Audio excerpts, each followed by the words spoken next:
NTHP 2024 के अंदर जो सक्खर IBA ने 17 नवंबर को टेस्ट कंडक्ट की थी उसके मैथ के हम सॉल्यूशंस करने वाले हैं। 50 के 50 क्वेश्चंस तो मुझे एग्जैक्टली नहीं मिले, जितने बच्चों से याद हो सकते थे वो याद करके आए, उनको मैंने अच्छे से टाइप करके आप लोगों को प्रोवाइड किए थे। अब हम यहाँ पे उनको सोल्व करेंगे।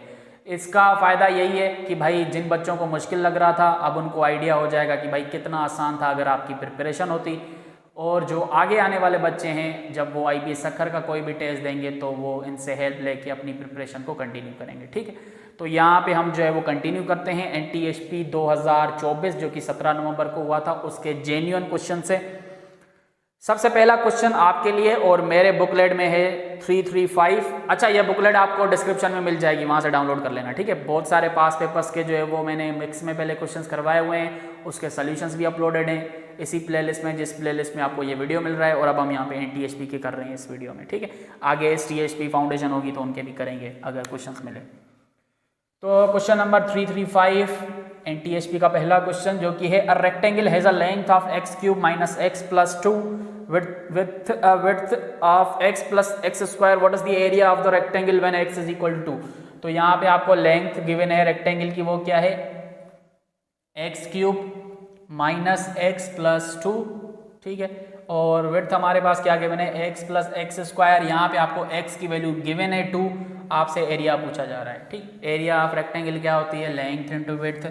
ठीक है, तो यहाँ पे लेंथ हम रख देते हैं x³ माइनस x प्लस 2 और विड्थ भी यहाँ पे मल्टीप्लाई कर देते हैं x plus x square. x की वैल्यू पुट करो तो ये हो जाएगा 8 माइनस 2 प्लस 2। ठीक है, यहाँ पे हो जाएगा 2 प्लस 4, तो ये हो जाएगा कैंसिल। 8 मल्टीप्लाई बाय 2 और 4 को ऐड करोगे तो 6, इसका मतलब है 48। तो एरिया क्या आ रही है 48 स्क्वायर यूनिट्स, मतलब कि ऑप्शन सी। उसके बाद है 336 क्वेश्चन, वो है भाई which of the following distances is the longest. A 2 kilometres, B 2300 metres, C D के अंदर तो सेंटीमीटर्स और मिलीमीटर्स लिखे हुए हैं, ये तो मीटर से भी छोटे होते हैं तो ये तो कट गए। अब मुकाबला है A और B के दरमियान। A में लिखा हुआ है 2 किलोमीटर्स और B में लिखा हुआ है 2300 मीटर्स। तो किलोमीटर को अगर हम मीटर में करें तो कितने होंगे 2 किलोमीटर्स के अंदर 2000 मीटर्स और B में लिखा हुआ है 2300 मीटर्स। इसका मतलब है B हमारा सबसे बड़ा हो जाएगा। ठीक है, 2300 मीटर्स। क्वेश्चन नंबर 337 को देखो, विच एक्सप्रेशन इज इक्वलेंट 3x की power 5 plus 8x³ minus 7x square minus 6x³। ठीक है, हमें जो है वो इसका इक्वलेंट बनाना है। इसको थोड़ा सा सिंप्लीफाई करते हैं तो खुद ही आ जाएगा इक्वलेंट। 3x की power 5 plus 8x³ minus 7x square minus minus plus 6x³। तो पावर 5 वाली तो कोई और है ही नहीं, 3x पावर 5 और यहाँ पे 8 और 6 कितना हो जाएगा 14 प्लस का 14x³ माइनस का 7x स्क्वायर। तो ये वाला ऑप्शन है 3x power 5 plus 14x³ minus 7x square. जी हाँ, अवेलेबल है ऑप्शन ए। ओके, अच्छा जी, उसके बाद हमारे पास है 338 विच एक्सप्रेशन इज इक्वलेंट, बल्कि इसका आप स्क्रीनशॉट ले लो पहले। क्वेश्चन नंबर 338 में देखो हमसे कहा जा रहा है which expression is equivalent to x plus 3 whole square plus 4x plus 3 minus 5। तो इसको सॉल्व करते हैं। अच्छा, ये फैक्टर्स के फॉर्म में ही है तो इसको इसी में रहने दें, इसको अभी इसी में रहने देते हैं। x plus 3 whole square plus 4x plus 4 3 12 minus 5। ठीक है, ये 4 जस्ट ब्रैकेट से मल्टीप्लाई हो रहा है, 5 से नहीं हो रहा, इसका ख्याल करना है। अब ये ओपन ही करना पड़ेगा, ये हो जाएगा x square plus 2 3 6x plus का 9 प्लस 4x प्लस 12 माइनस 5। तो ये हो जाएगा x स्क्वायर, ये टोटल कितना बनेगा 10x प्लस 9 और 12 कितना होता है, बल्कि ऐसे कर लेते हैं 12 में से 5 गया तो 7, 7 और 9 कितना होता है 16। अब हमारे पास एक क्वाड्रेटिक एक्सप्रेशन बन गई, इसको हम जो है वो ब्रेक कर सकते हैं मिडिल टर्म के थ्रू। तो ये हो जाएगा, अच्छा ये प्लस में होगा x स्क्वायर, अब ये ब्रेक करेंगे तो 16 को कैसे ब्रेक कर सकते हैं 2 और 8 के फॉर्म में। तो ये हो जाएगा 2x प्लस 8x प्लस 16, ये हो जाएगा x कॉमन x प्लस 2, यहाँ से प्लस का 8 कॉमन x प्लस 2 बचेगा, x प्लस 2 कॉमन और यहाँ पे x प्लस 8 बच गया। तो ये हमारी जो है वो फैक्टर्ड फॉर्म में आ गई, जो कि करेक्ट ऑप्शन क्या हो जाएगा प्लस का 2 और प्लस का 8, इसका मतलब है ऑप्शन बी। ठीक है, क्वेश्चन नंबर 339 में देखो कहा जा रहा है कंसीडर द इक्वेशन 4 की पावर x x की पावर 2 डिवाइडेड बाय 2 की power x is equal to which equation is equivalent to the equation shown below. अब यहाँ पे बस इसका इक्विवेलेंट ही बनाना है, तो ये तो आसान है। 4 की पावर x की पावर 2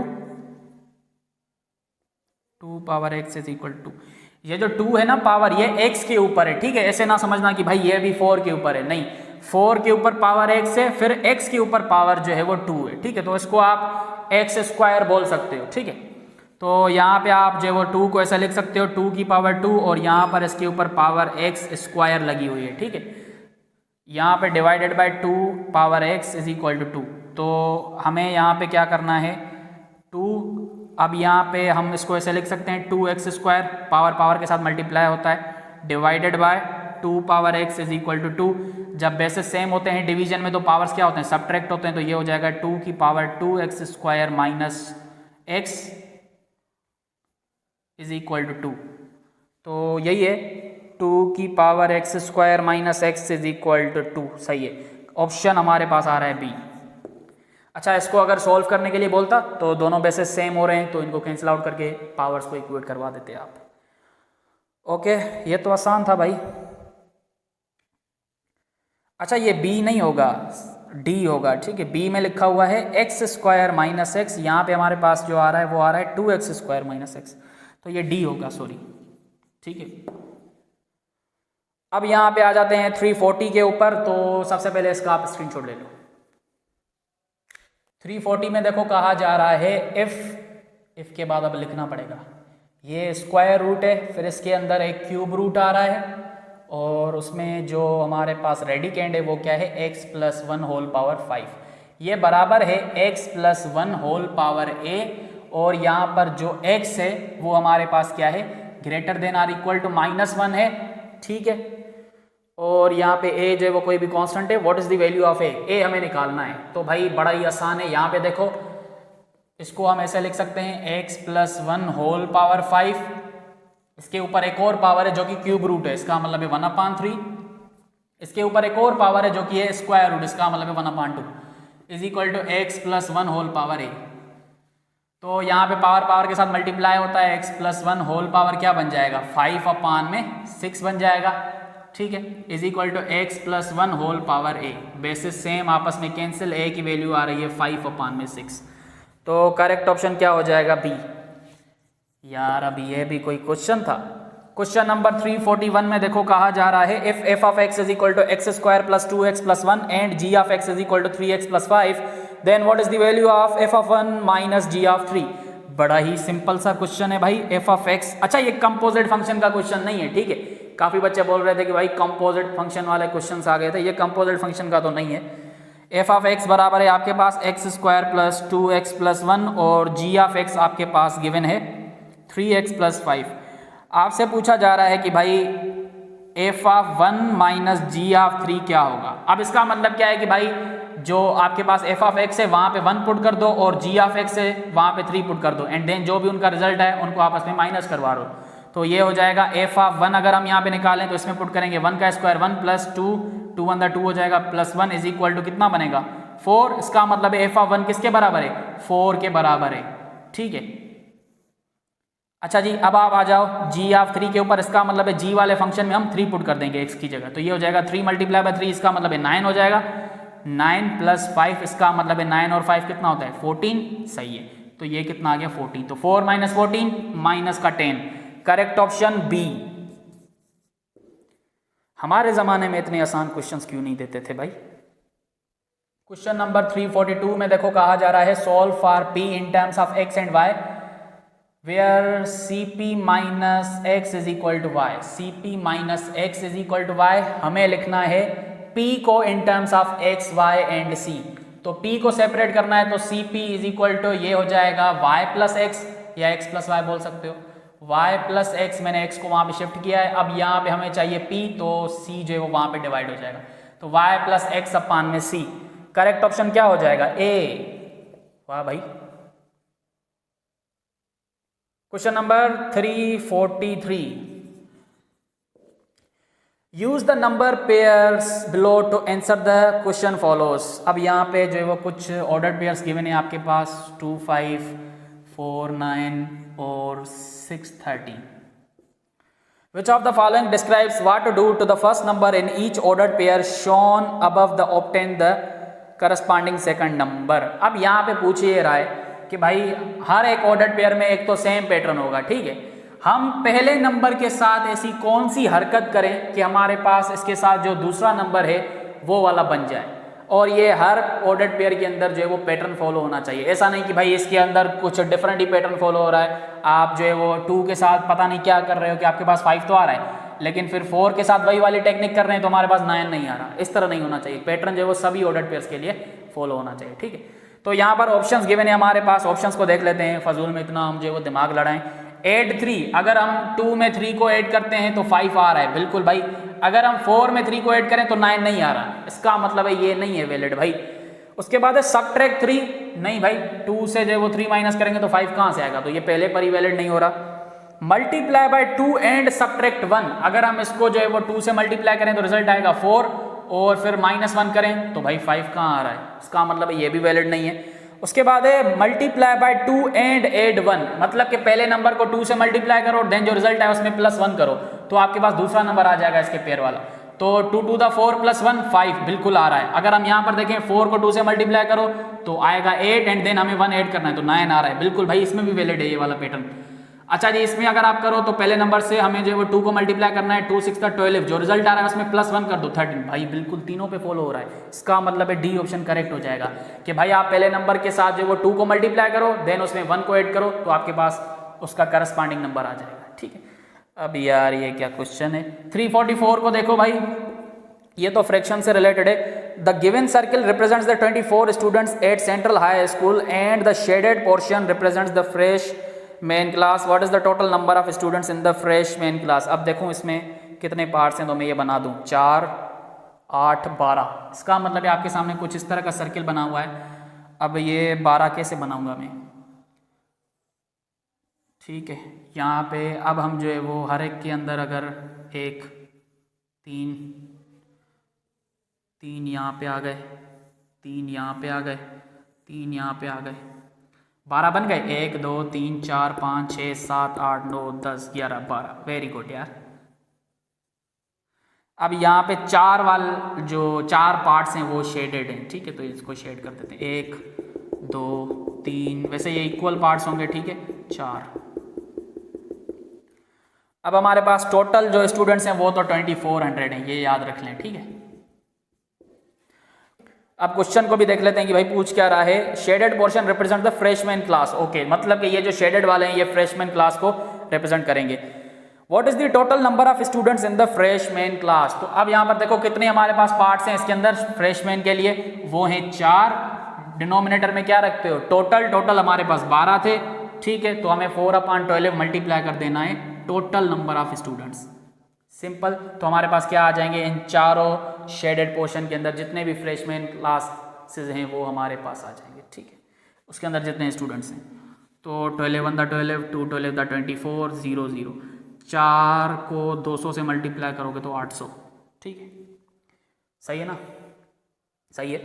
800 हमारे पास क्या हो जाएंगे, फ्रेशमैन क्लास के स्टूडेंट्स हो जाएंगे, ऑप्शन ए, ठीक है। अब ये इतने आसान दिए हैं कि इनको समझाना भी बड़ा मुश्किल है भाई।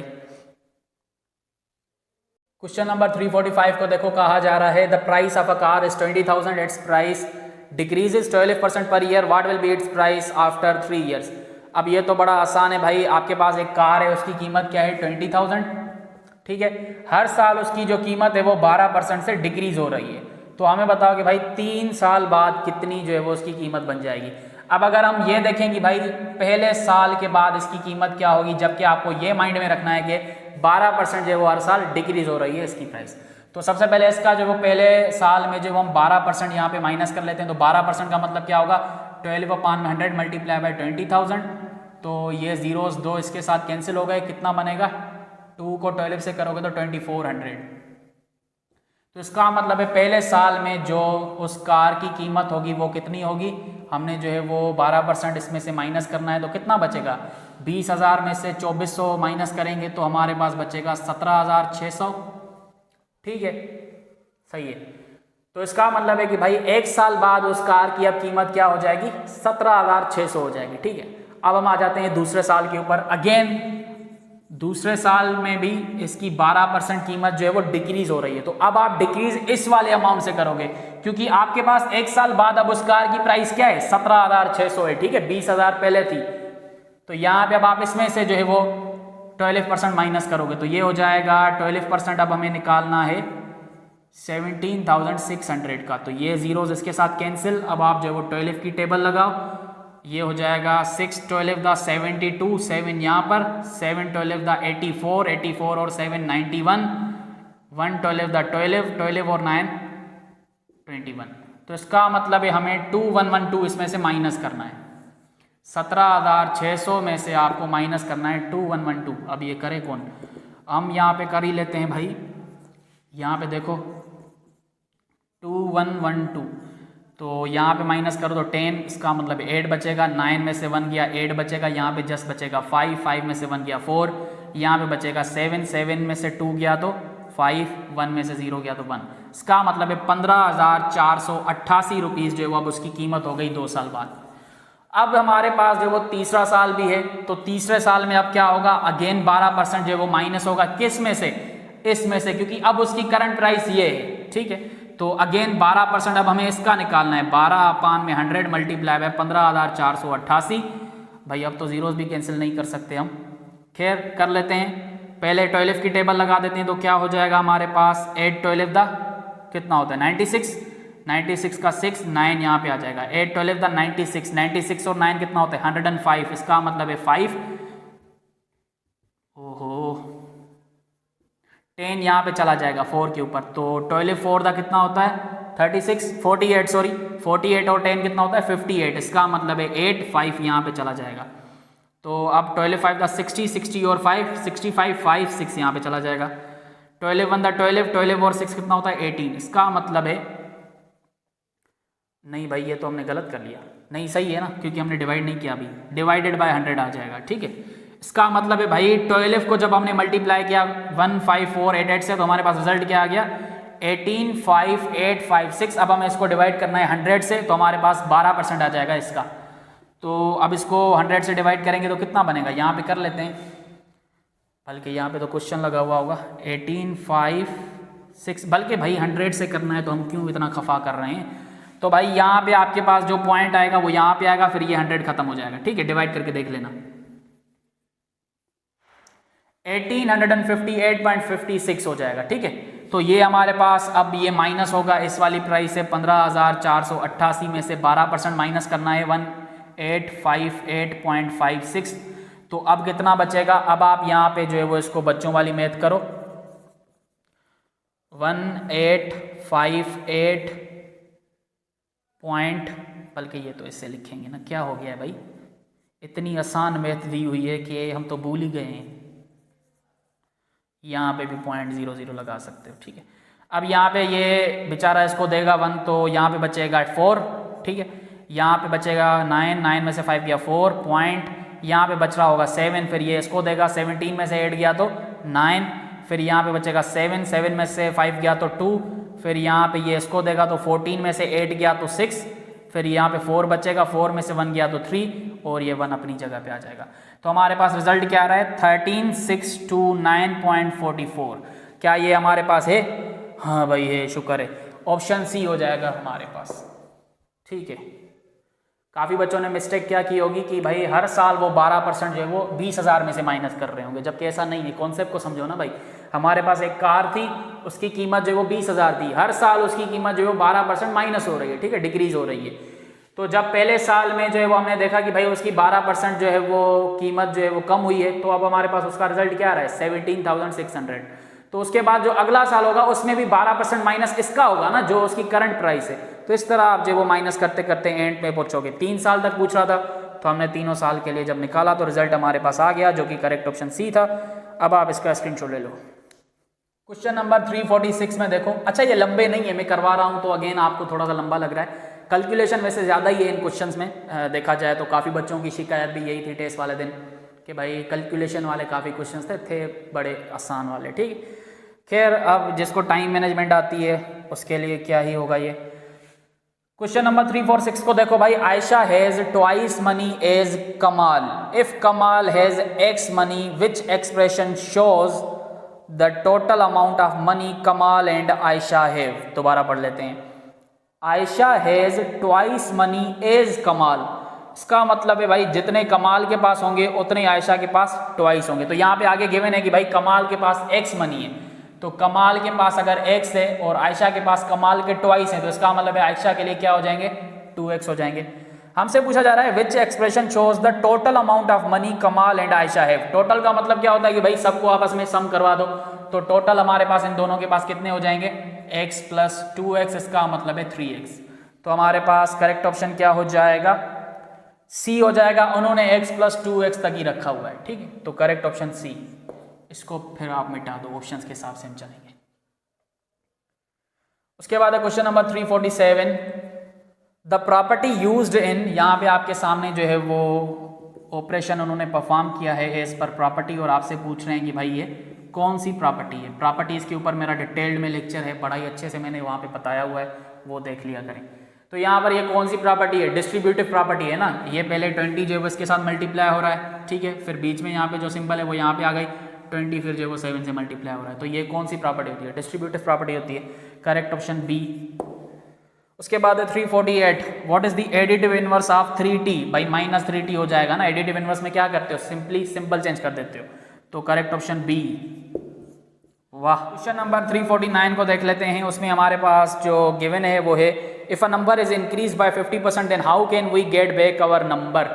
अब देखो यहाँ पे काफ़ी बच्चे बोलेंगे कि भाई 50% ही माइनस कर दो, लेकिन आपने देखना है ऑप्शंस को। ठीक है, तो यहाँ पे आप जो है वो कोई भी नंबर ले सकते हो, 20 ले सकते हो, 30 ले सकते हो, 40 ले सकते हो, 15 ले सकते हो। मैं जनरलाइज करवा रहा हूँ तो मैं यहाँ पर उस नंबर को x कंसिडर करता हूँ। ठीक है, तो सपोज मेरे पास x है, इसमें मैंने जो है वो 50% ऑफ x का जो है वो इजाफा कर लिया, तो मेरे पास कितना बन जाएगा, ये बन जाएगा x प्लस 0.5x, और तो ये हो जाएगा टोटल 1.5x। तो अब मुझसे पूछा जा रहा है कि भाई 1.5x के साथ में कौन सी हरकत करूं कि मेरे पास वापस से अपना ओरिजिनल नंबर x आ जाए। तो हम ऑप्शंस के हिसाब से देखेंगे। सबसे पहले a को देख लेते हैं। a में हमारे पास है मल्टीप्लाइंग द नंबर 3/2, मतलब कि मैं इसके साथ 3/2 को मल्टीप्लाई करवाऊँ। तो मल्टीप्लाई करवा देते हैं। देखो इसको हम डेसिमल को कन्वर्ट कर दें तो ये हो जाएगा 15/10x मल्टीप्लाई बाय 3/2। तो ये तो नहीं लगेगी हमसे टेबल, क्योंकि वापस से वो नहीं आएगा। 315 का कितना होता है 45, x/2 10⁻20। तो कुछ भी करोगे x तो नहीं आएगा। ठीक है, तो इसका मतलब है a तो नहीं है भाई। b में देखो कहा जा रहा है कि भाई 0.5% को ऐड करवा लो। नहीं भाई, अब मजीद ऐड करवाएंगे तो वापस से तो वो नंबर नहीं आएगा। मल्टीप्लाइंग द नंबर 0.5, नहीं भाई, मल्टीप्लीकेशन भी इज काइंड ऑफ एडिशन, तो हमें मजीद ऐड ही नहीं करना है इसमें, तो ये भी नहीं हो सकता। उसके बाद हमारे पास है जी डिवाइडिंग द नंबर 3/2। तो ये मुझे लग रहा है, देखो यहाँ पे डी वाले ऑप्शन में क्या है, डिवाइड करवा लो नंबर को 3/2 से। इसका मतलब है कि भाई 1.5x को डिवाइड करवाना है 3/2 से। डिवाइड को जब मैं मल्टीप्लाई में कन्वर्ट करूँगा तो ये हो जाएगा 2/3। तो इसका जो है वो डेसिमल खत्म करो, 15x/10 मल्टीप्लाई बाय 2/3। टेबल लग रही है 5 टाइम, यहाँ पर भी 5 टाइम, तो यहाँ पर 5 के साथ कैंसिल हो रहा है, जस्ट x आ रहा है। इसका मतलब है भाई अगर मैं जो है वो 3/2 उस नंबर के साथ मल्टीप्लाई करवा दूँ, बल्कि सॉरी डिवाइड करवा लूँ, तो हमारे पास जो है वापस से ओरिजिनल नंबर आ जाएगा। ठीक है, और अगर आप किसी नंबर को एग्जाम्पल कंसीडर करो तो वैसे ही वापस आ जाएगा। लेट सपोज हम जो है वो 10 लेते हैं। ठीक है, 10 में आप जो है वो 10 का ही 15% जो है वो ऐड कर लो, कितना हो जाएगा, 10 का 50% 5 हो जाएगा। इसका मतलब है 15 बन जाएगा। अब मैं 15 के साथ ऐसा क्या करूँ एज पर दीज ऑप्शंस कि मेरे पास जो है वो 10 वापस आ जाए। तो हमारे पास यहाँ पे करेक्ट ऑप्शन बन रहा है कि भाई डिवाइड करवा लो 3/2 से। तो इसको मैं डिवाइड करवा लेता हूँ 3/2 से। तो 15 ये मल्टीप्लाई में कन्वर्ट करो तो 2/3, ये हो जाएगा 3 1 3, 5 3 15। इसका मतलब है 5 2 10, इसका मतलब है वापस आ रहा है। ठीक है, तो हमारा करेक्ट ऑप्शन यही हो जाएगा। अच्छा जी, इसका आप स्क्रीनशॉट ले लो।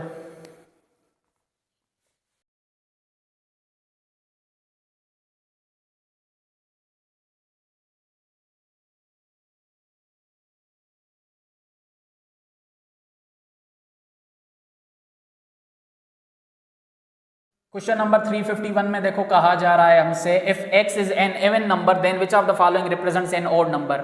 ये तो भाई पता नहीं कितनी दफा पूछा गया है। x यहाँ पे इवन है तो हम उस इवन को लेट सपोज 2 कंसीडर कर सकते हैं, आप कुछ भी कंसीडर कर सकते हो। तो बारी बारी ऑप्शन में जो है वो x की जगह इवन नंबर कोई भी पुट करो, देखो हमारे पास ऑड आ रहा है या नहीं आ रहा। x स्क्वायर तो इसका मतलब है 2 का स्क्वायर 4, नहीं आ रहा ऑड। b में देखो 2x 2 मल्टीप्लाई बाय 2 कर लेते हैं, नहीं आ रहा भाई, अगेन इवन ही आ रहा है। सपोज हम यहाँ पे देख लेते हैं 2x स्क्वायर में, तो 2x स्क्वायर इसका मतलब है 2 का स्क्वायर, अगेन 8 आ रहा है, ये भी इवन नहीं आ रहा। d में देखो क्या है x प्लस 3, x हमने 2 कंसीडर किया है तो 2 प्लस 3 इसका मतलब है 5। तो ये है वो हमारे पास एक्सप्रेशन जिसमें जो है वो x अगर इवन हो तो वहां पे हमारे पास रिजल्ट क्या आ रहा है, ओड आ रहा है। तो d हमारा करेक्ट हो जाएगा। क्वेश्चन नंबर 352 में देखो हमारे पास एक सीक्वेंस गिवन है, हमसे जो है वो उसके नेक्स्ट 3 टर्म्स जो है वो पूछे जा रहे हैं 1 2 4 5 10 11 22 23 46। अब यहाँ पे जो मुझे समझ आ रही है कि भाई 1 में जो है वो 1 ऐड हुआ तो 2 आया, ठीक है। फिर जो है वो 2 को हमने 2 से मल्टीप्लाई किया तो 4 आया, ठीक है।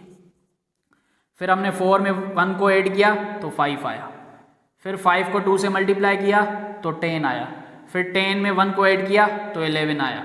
फिर 11 को 2 से मल्टीप्लाई किया तो 22 आया। फिर 22 में 1 को ऐड किया तो 23 आया। फिर 23 को 2 से मल्टीप्लाई किया तो 46 आया। तो उसके बाद स्टेप क्या होना चाहिए कि 1 में हमें इसको ऐड करना है, तो क्या बनेगा 47 बन जाएगा, ठीक है। अब हम क्या करते हैं उसके बाद 2 से मल्टीप्लाई कर रहे होते हैं इसको, तो इसको 2 से मल्टीप्लाई करोगे तो कितना बनेगा 2 7 का कितना होता है 14, 1 ऊपर चला जाएगा, 2 4 द 8 और 1 9 94 आ रहा है, ठीक है। अब हमें अगेन इसमें जो है वो 1 ऐड कर देना है तो ये बनेगा 95। अगर हमें मजीद बनाना है तो फिर क्या करना पड़ेगा अगला स्टेप कि भाई 2 से मल्टीप्लाई कर दो इसके साथ। तो इसका मतलब है यहाँ पे पैटर्न क्या फॉलो हो रहा है कि भाई एक नंबर अगर आपको बनाना है तो सबसे पहले हमारे पास क्या पैटर्न स्टार्ट हो रहा है कि भाई 1 को ऐड करो, फिर जो रिजल्ट है उसमें 2 को मल्टीप्लाई करके अपना नया टर्म बनाओ, फिर उसमें 1 को ऐड करके नया टर्म बनाओ, फिर जो है वो 2 को मल्टीप्लाई करके नया टर्म बनाओ, ठीक है। तो इस तरह आप जो है वो स्टेप्स में इन सीक्वेंस के ऊपर जो वो जा रहे हो। तो यहाँ पे करेक्ट ऑप्शन क्या बन रहा है 47 94 95, तो ऑप्शन बी, वेरी नाइस। उसके बाद है 353 में भी ये नंबर गिवन है 0.229 229 229 229। ये तो भाई नॉन टर्मिनेटिंग नंबर है और रिकरिंग भी है। अगर आप देखो 229 229 229 229 जो है वो रिपीट कर रहा है, तो इसको आप ऐसे भी लिख सकते हो 0.229 के ऊपर बार, तो ये शो करेगा कि भाई 0.229 229 229 जो है वो रिपीट कर रहा है, ठीक है। तो ये तो रेशनल हो जाएगा भाई बी, ठीक है। उसके बाद हमारे पास 354 है, इसको सॉल्व करना पड़ेगा, इसका आप स्क्रीनशॉट ले लो। क्वेश्चन नंबर 354 में देखें which factorization can be used to reveal the zeros of the function f of n is equal to -12n square -11n। ये तो भाई बड़ा हलवा है। अच्छा, जीरोस का मतलब है रूट्स, ठीक है। जो आप ये वैल्यूज निकाल रहे होते हो ना इक्वेशन की, उसको आप जीरोस भी बोलते हो।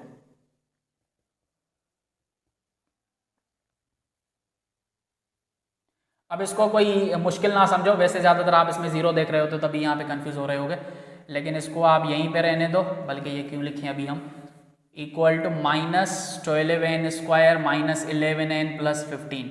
तो जैसे आप मिडिल टर्म ब्रेक करते थे ना क्वाड्रेटिक इक्वेशन के लिए, तो इसी तरह आप यहाँ पे भी करोगे। तो यहाँ पे देखो 12 को 15 से करोगे तो कितना आएगा 180 आएगा। अब 180 को हम ब्रेक करते हैं ताकि हमारे पास मिडिल टर्म बने। ये 90 टाइम टेबल लगेगी, ये 45 टाइम, फिर ये 3 की टेबल 15 टाइम, फिर 3 की टेबल 5 टाइम, फिर 5।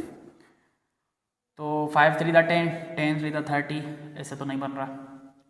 अच्छा, 2 2 दा 4, 4 5 दा 20 और 3 3 दा 9। इसका मतलब है 20 में से 9 गया तो 11 और 29 से मल्टीप्लाई होगा तो 180 भी आ रहा है, सही है।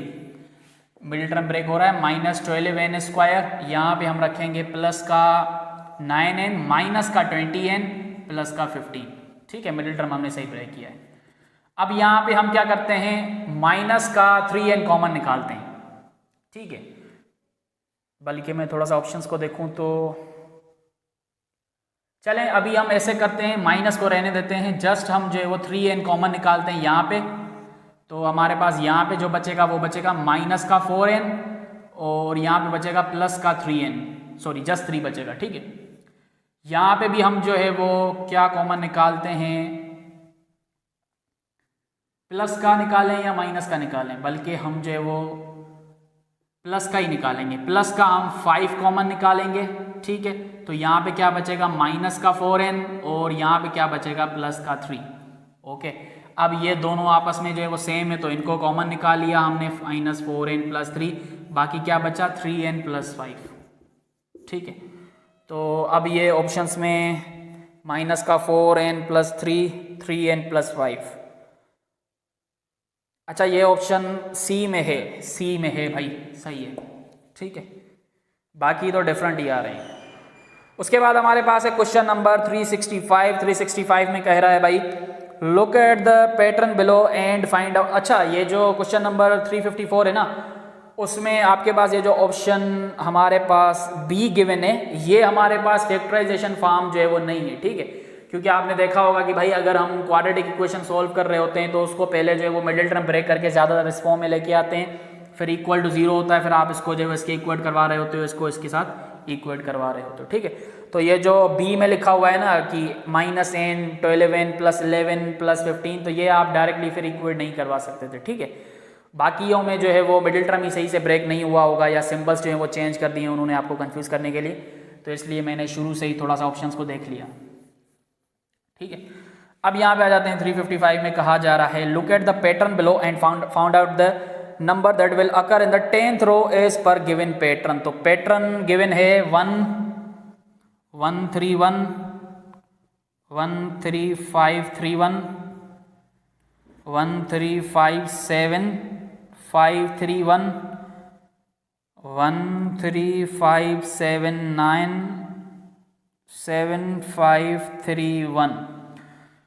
हमसे पूछा जा रहा है कि भाई इस पैटर्न के तहत अगर हम 10 रोज बनाएं तो 10th रो में मिडिल टर्म क्या बनेगा। तो ये फर्स्ट रो है, ये सेकंड है, ये थर्ड है, ये फोर्थ है, ये फिफ्थ है। अगर आप मिडिल टर्म को देखो तो मिडिल टर्म में बेसिकली एक सीक्वेंस बन रही है जो कि ऑड वाली है, कि भाई पहले में 1 आ रहा है, फिर दूसरी वाली रो में 3 आ रहा है, फिर तीसरी में 5 आ रहा है, फिर चौथी में 7 आ रहा है, पांचवी में हमारे पास 9 आ रहा है, तो छठी में क्या आएगा 11 आएगा, फिर सातवीं में क्या आएगा हमारे पास 13 आएगा, आठवीं में क्या आएगा 15 आएगा, नवीं में क्या आएगा 17 आएगा, 10वीं में क्या आएगा 19 आएगा, ठीक है। तो करेक्ट ऑप्शन 19 मतलब के सी। अच्छा जी इसका स्क्रीनशॉट ले लो। क्वेश्चन नंबर 356 में देखो कहा जा रहा है use the cubes below to answer the question, okay. Which of the following statement is correct about volume of cube B as compared to volume of cube A। अब हमें इन दोनों क्यूब्स के वॉल्यूम्स को कंपेयर करना है, तो सबसे पहले इनका वॉल्यूम निकाल लेते हैं।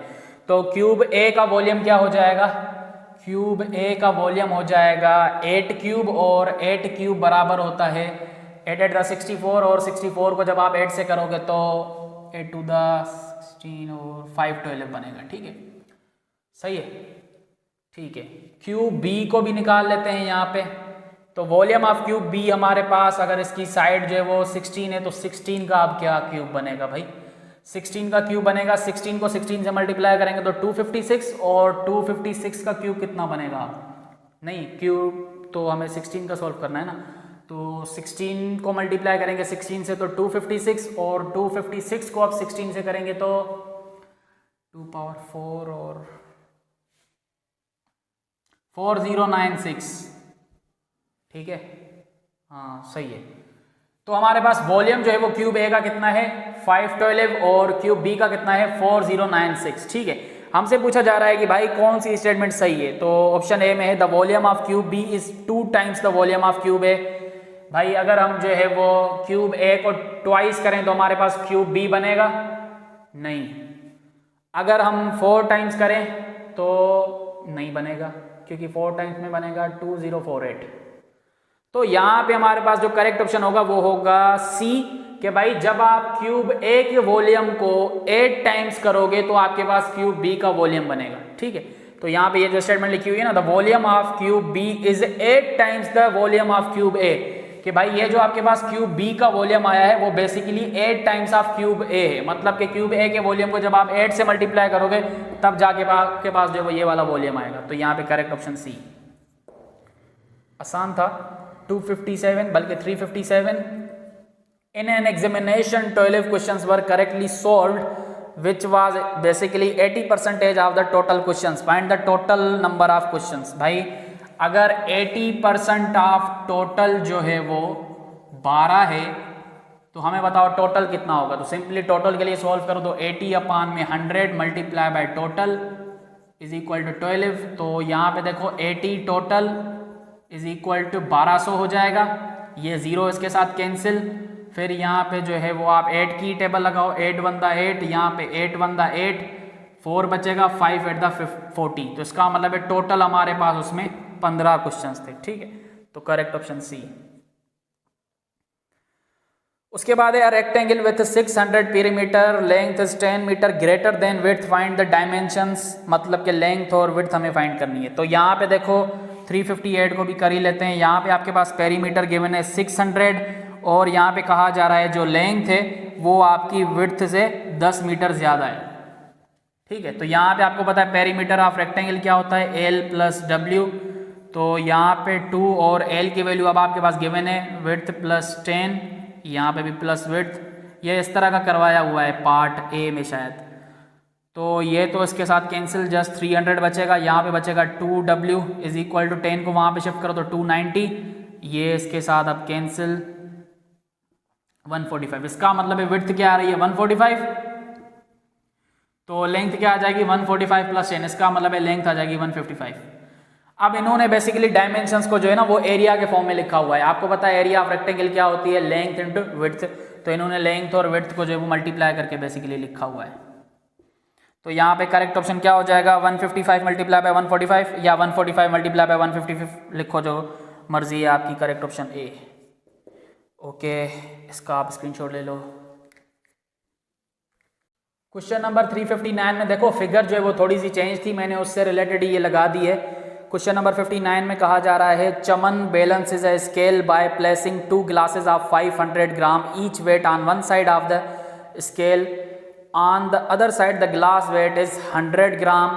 If each packet weighs equal weight then what is the weight of one packet। अब देखो यहाँ पर बेसिकली आपके सामने एक स्केल है, उसकी जो राइट साइड है ना, आप ये समझो कि वहाँ पे जो है वो आपके पास 2 ग्लासेस पड़ी हुई हैं जो कि 500 ग्राम की हैं, ठीक है।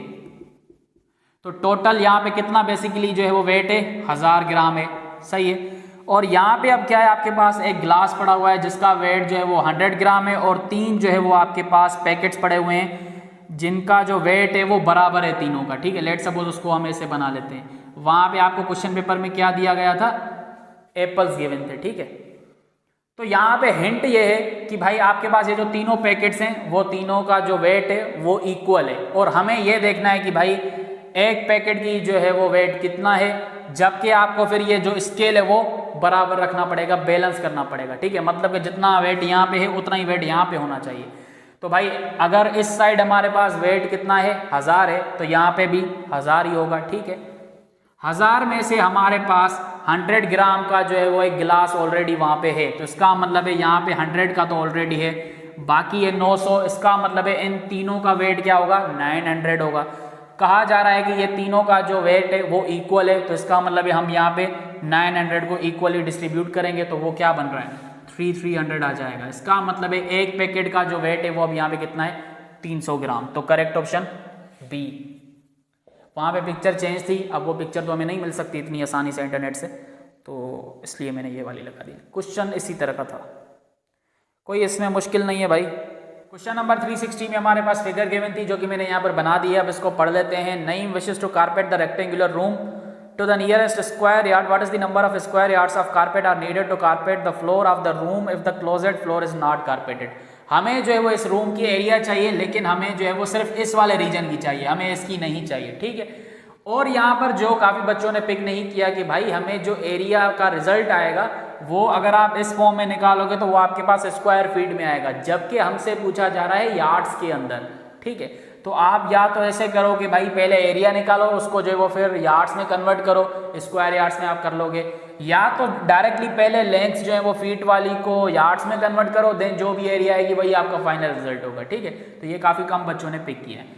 तो अब हमें सिर्फ इस रीजन की एरिया चाहिए, तो या तो आप ऐसे कर सकते हो, पूरे रेक्टेंगल की एरिया निकालो, देन जो है वो इसकी निकालो और ये वाली माइनस कर दो तो आपके पास ये वाली आ जाएगी, या सिर्फ इसी की हम निकाल लेते हैं। ठीक है, अगर आप देखो इस पॉइंट से लेके इस पॉइंट तक आपके पास जो लेंथ है वो कितनी है, 10 है, बल्कि 10.5 है यहाँ पे। ठीक है, और यहाँ पे जो पॉइंट है, इस पॉइंट से लेके इस पॉइंट तक आपके पास जो लेंथ है वो है 2.5 फीट। तो यहाँ से लेके अगर हमारे पास यहाँ तक 10.5 फीट है और हमें यहाँ से लेके सिर्फ और सिर्फ यहाँ तक चाहिए, तो वो क्या हो जाएगी, ये वाला पार्ट हमें इस पूरी लाइन से माइनस करना पड़ेगा। तो यहाँ से लेके यहाँ तक सिंपल क्या बन जाएगी हमारे पास, ये बन जाएगी 8 फीट।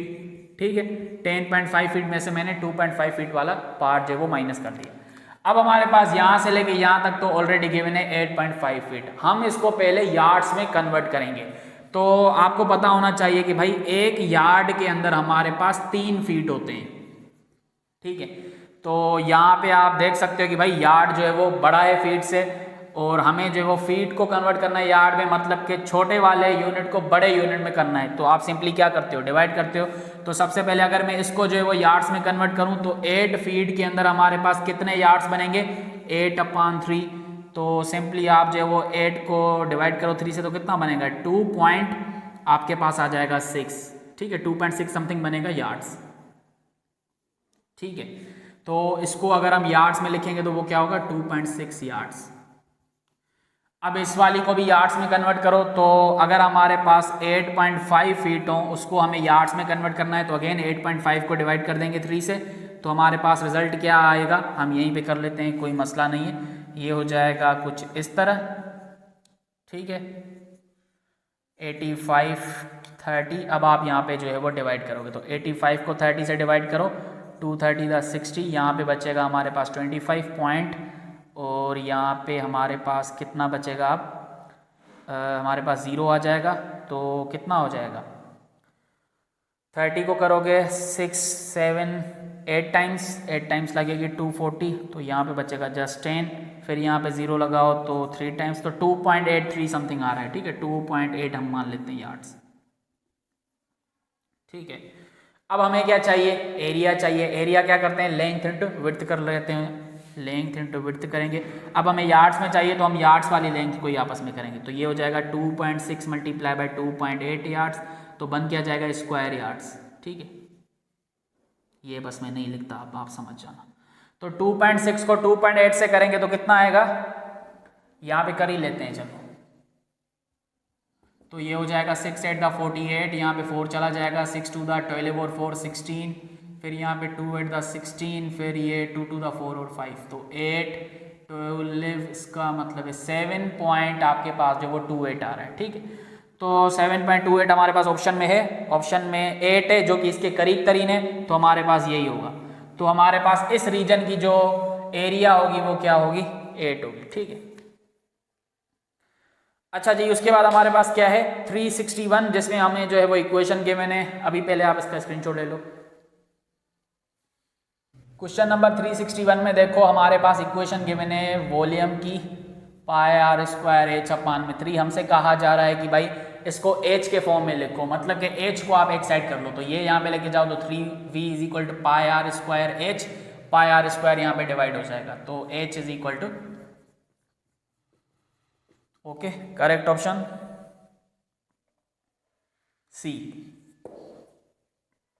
क्वेश्चन नंबर 362 में देखो कहा जा रहा है if x is a number that is divisible by 8 and that number is also divisible by 6 if x is a false. अब यहाँ पे जो है वो टर्निंग पॉइंट आ रहा है। पहले कह रहा है कि भाई ऐसा नंबर बताओ जो 6 से भी डिविजिबल हो और 8 से भी डिविजिबल हो, लेकिन बाद में कह रहा है कि भाई वो नंबर फेक है। इसका मतलब है वो 6 से भी डिविजिबल नहीं होना चाहिए, 8 से भी नहीं होना चाहिए। तो असल हमें वो बताना है। अगर आप ऑप्शन ए में देखो 6, तो 6 तो डिविजिबल है 6 से। ऑप्शन बी में है 32, तो ये तो डिविजिबल है 8 से। और सी जो है वो दोनों से ही डिविजिबल है। ऑप्शन डी हमारे पास ऐसा है जो कि हमारा 6 और 8 दोनों से डिविजिबल नहीं है, जो कि हमारे पास 14 आ रहा है यहाँ पे। क्वेश्चन नंबर 363, हमारे पास एक फंक्शन गिवन है f(x) = x⁻² होल क्यूब अपान में एक्स की पावर 1/4 होल पावर 8। तो हमसे पूछा जा रहा है कि भाई ये किसके इक्विवेलेंट है। तो इसको थोड़ा सा सिंप्लीफाई करोगे तो आपके पास आ जाएगा ऑप्शन जैसा, यहाँ पे देखो ये हो जाएगा एक्स की पावर -6 पावर के साथ मल्टीप्लाई, यहाँ पे टेबल लगाओ तो x²। जब आपके पास बेसेस सेम होते हैं तो पावर्स ऐड होते हैं, एक्स की पावर -6 + 2 हो जाएगा, तो रिजल्ट आ रहा है x की पावर -4। तो x की पावर -4 को मैं ऐसे लिख सकता हूँ 1/x की पावर 4। तो हमारे पास f(x) जो है वो बराबर हो जाएगा g(x) के फॉर्म में जो लिखा हुआ है 1/x की पावर 4, इसका मतलब है c। ठीक है, अब हम आ जाते हैं 364 के ऊपर, तो इसका आप स्क्रीनशॉट ले लो। क्वेश्चन नंबर 364 में देखो आपके सामने इस तरह का एक वेन डायग्राम गिवन था और यहाँ पे जो है वो आपसे शेडेड पोर्शन के अंदर जो है वो नंबर्स पूछे जा रहे थे कि कौन से आएंगे।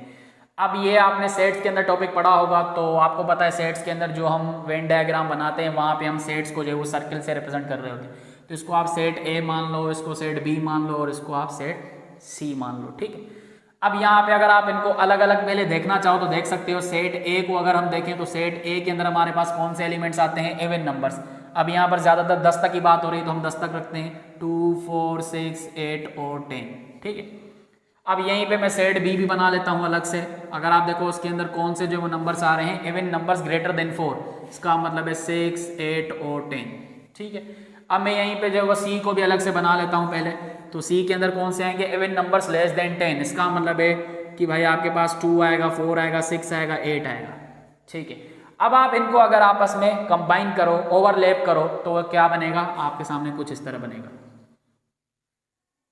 ठीक है, अब आप इसको भी थोड़ा सा ओवरलैप कर लो इन दोनों के साथ, तो ये कुछ इस तरह बनेगा। ठीक है, अभी आपको मैंने समझाने के लिए जैसा तैसा बना दिया। ठीक है, तो आपके सामने जो है वो इस तरह का same to same Venn diagram जो है वो आ गया। अब आपसे पूछा जा रहा है कि भाई इस वाले रीजन के अंदर जो है वो कौन से नंबर्स आएंगे। अब आप यहाँ पर ध्यान से देखो, ये जो हमारे पास रीजन है ये वो वाला रीजन है जिसमें ए और बी दोनों आ रहे हैं। ठीक है, और ये वाला जो रीजन है ये वो रीजन है जिसमें ए और सी आ रहे हैं। ठीक है, और अगर आप ये वाला रीजन देखो तो ये वो रीजन है जिसमें बी और सी आ रहे हैं, जबकि ये वो वाहिद रीजन है जिसके अंदर ए, बी और सी तीनों ही आ रहे हैं।